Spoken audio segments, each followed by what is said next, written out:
Hello dear friends. आपने कई बार सुना होगा कि मनुष्य इस दुनिया में खाली हाथ आता है, खाली हाथ जाता है।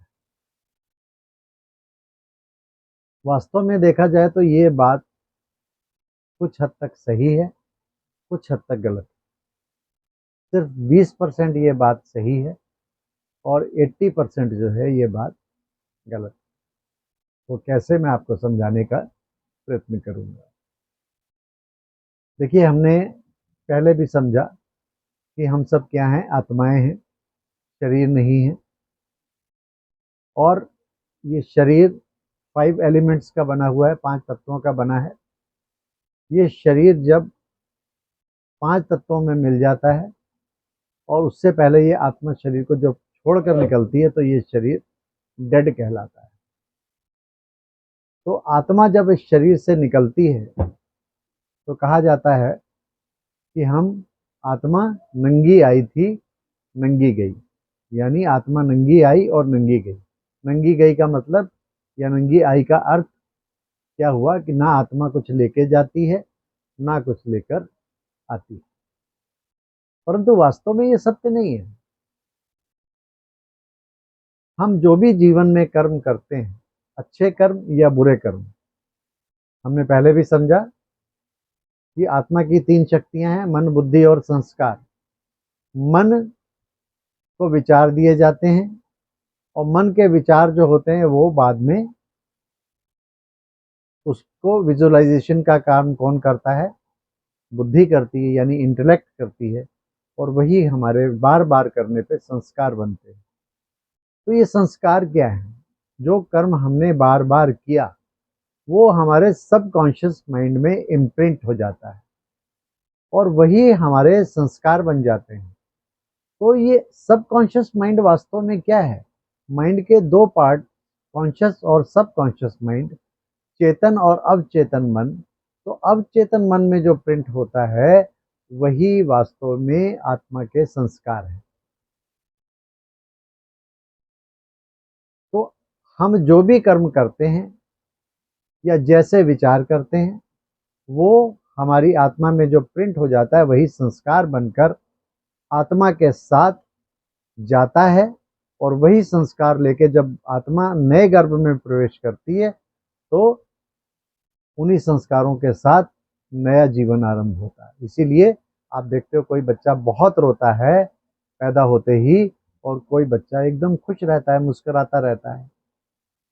कुछ बच्चे अकेले में ही मुस्कुराते रहते हैं हरदम, और कुछ बच्चे हरदम रोते रहते हैं। वास्तव में वो अपने पूर्व जन्मों को आत्मा याद करती है या पुराने संस्कारों को याद करती है, और उसके आधार पर उस बच्चे का शुरू से ही स्वभाव दिखता है। कोई बच्चा पंडित होता है, कोई बच्चा मूर्ख होता है। तो ये सब पुराने संस्कार होते हैं जिसके आधार पर आत्मा अपना असर नए जन्म में भी दिखाती है। तो इसका अर्थ ये हुआ, आत्मा ना तो नंगी आती है ना नंगी जाती है। हाँ, हम ये कह सकते हैं क्योंकि आत्मा को हम आंखों से नहीं देख सकते हैं, उसके संस्कारों को भी आंखों से नहीं देख सकते हैं, इसलिए कह देते हैं कि आत्मा नंगी आई और नंगी गई। ये कहना कि आत्मा में लेप छेप नहीं लगता है, ये बिल्कुल गलत है। आत्मा में लेप छेप अवश्य लगता है। आत्मा ही तमो प्रधान या सतो प्रधान होती है। शरीर को तमो प्रधान या सतो प्रधान आत्मा ही बनाती है। तो दोस्तों, ये समझना बहुत इम्पॉर्टेंट है कि आत्मा ही सारे संस्कारों को लेकर जाती है या लेकर आती है। इसको एक कहानी के द्वारा, हम सच्ची कहानी के द्वारा समझने का प्रयत्न करेंगे। एक आपने सुना होगा सिकंदर नाम का, जिसको कहा जाता है सिकंदर द ग्रेट, महान सिकंदर। वो जब पूरे दुनिया पे विजय प्राप्त करने के बाद भारत में आया तो यहाँ उसने काफ़ी राज्यों पर विजय प्राप्त की, लूटपाट की। और जब उसके जाने का समय आया तो उसने अपने मंत्रियों को बुलाया कि मैं जिस भी देश में जाता हूँ वहाँ की कोई विशेष चीज़ लेके जाता हूँ। मैं भारत की भी कोई चीज़ लेके जाना चाहता हूँ, बताओ मैं क्या लेके जाऊँ। तो वहाँ के लोगों ने बताया कि देखिए भारत में सबसे ऊंची चीज जो है वो अध्यात्म है। यहाँ के ऋषि मुनि हैं, आप उन्हीं में से किसी को ले जाइए तो अध्यात्म की किरणें आपके देश में भी जाकर फैलाएंगे। तो एक महात्मा जी को पकड़ के लाया गया, तो उसने महात्मा जी को कहा कि मैं भारत से तुमको अपने देश में ले जाना चाहता हूँ, तुम मेरे साथ चलो। तो उस महात्मा जी ने हाथ जोड़कर विनम्र निवेदन किया कि मैं आपके साथ नहीं जा सकता, मैं भारत की पवित्र भूमि को छोड़कर नहीं जाऊंगा। राजा ने कहा, सिकंदर ने कहा, अगर तुमने मेरा कहना नहीं माना तो तुम जानते नहीं हो मैं कौन हूं। मैं तुम्हारे टुकड़े टुकड़े कर दूंगा, क्योंकि सिकंदर इतना महान है कि उसकी बात को कोई टाल नहीं सकता, मना नहीं कर सकता। उस ऋषि ने, उस महात्मा जी ने हाथ जोड़कर उनसे निवेदन किया कि सिकंदर, तुमने अभी दो बातें कही हैं और दोनों ही बातें तुम्हारी पूर्णतया गलत। उसने कहा वो कैसे गलत है। उसने कहा तुमने सबसे पहले कहा कि मैं तुम्हारे टुकड़े टुकड़े कर दूंगा। तुम मेरे शरीर के टुकड़े कर सकते हो और मेरी आत्मा के टुकड़े नहीं कर सकते। आत्मा तो अजर अमर अविनाशी है। सिकंदर एकदम भौचक्का रह गया उसकी बात सुनकर, क्योंकि उसने आज तक ना ऐसी बात सुनी थी, ना उसका ज्ञान था। और दूसरी बात, तुमने कहा कि मैं बहुत महान हूं, मेरा कोई विरोध नहीं कर सकता, लेकिन मेरी निगाह में तुम मेरे गुलाम के भी गुलाम हो। सिकंदर ने कहा ऐसा कैसे हो सकता है। उसने कहा देखो, मैंने विकारों पर विजय प्राप्त की है, मैंने क्रोध पर विजय प्राप्त की है अपनी तपस्या के द्वारा। और तुम देखो कि तुमने मेरे मना करने के बाद तुम कितने क्रोधित हो गए कि तुमने कहा मैं तुम्हारे टुकड़े टुकड़े कर दूंगा। तो क्रोध पर मैंने विजय प्राप्त की, तो क्रोध क्या हो गया, मेरा गुलाम।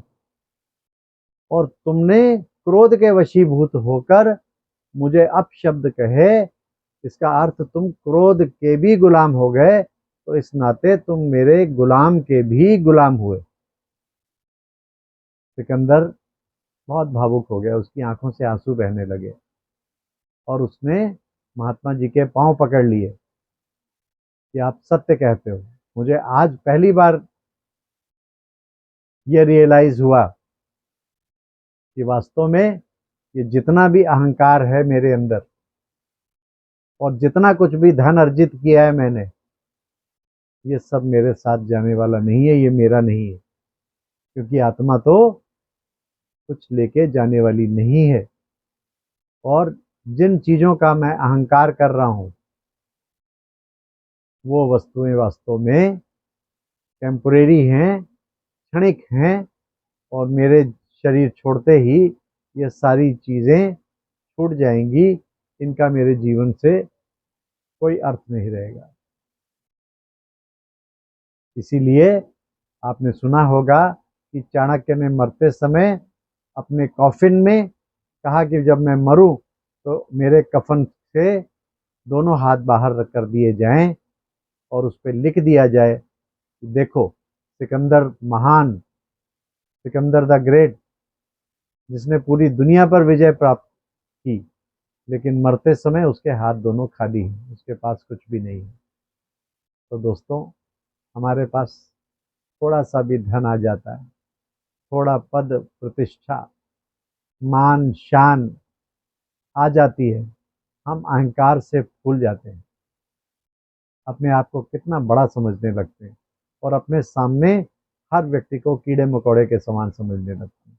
तिरस्कार करते हैं दूसरों का, तिरस्कार की दृष्टि से देखते हैं, हमारी दृष्टि वृत्ति सब बदल जाती है।